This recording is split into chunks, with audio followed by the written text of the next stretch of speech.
আমরা ঘুমের মধ্যে নানা ধরনের স্বপ্ন দেখে থাকি, আর সেই স্বপ্নের অর্থও হয় ভিন্ন ভিন্ন। আজকে আমরা আলোচনা করব, স্বপ্নে যদি কেউ গ্যাস দেখতে পায় তাহলে সেই স্বপ্নের কি অর্থ হবে। আগেই বলে রাখি, স্বপ্নের অর্থ বয়স ও নারী পুরুষ ভেদে ভিন্ন ভিন্ন হতে পারে।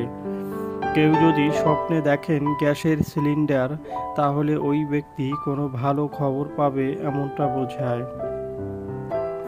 যদি কোনো ব্যক্তি স্বপ্নে দেখেন গ্যাসের চুলা, তাহলে ওই ব্যক্তি কোনো ঝামেলায় থাকলে ওই ঝামেলা থেকে সে মুক্ত হতে পারে। যদি কোনো ব্যক্তি স্বপ্নে দেখেন কোনো গ্যাসের খনিতে সে কাজ করছে, তাহলে ওই ব্যক্তি টাকা পয়সা আয় বৃদ্ধি পাবে এমনটা বোঝায়। যদি কোনো ব্যক্তি স্বপ্নে দেখেন গ্যাস লাইট, তাহলে ওই ব্যক্তি কোনো ঝামেলায় পড়তে পারেন।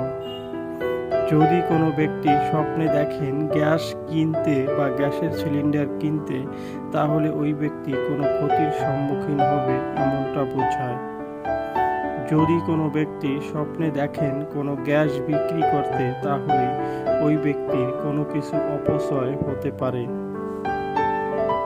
যারা যারা আমাদের ভিডিওটি দেখেছেন তাদেরকে অসংখ্য ধন্যবাদ। সবার কাছে অনুরোধ থাকবে, আমাদের চ্যানেলে নতুন হলে আমাদের চ্যানেলটি সাবস্ক্রাইব করে আমাদের পাশে থাকার জন্য।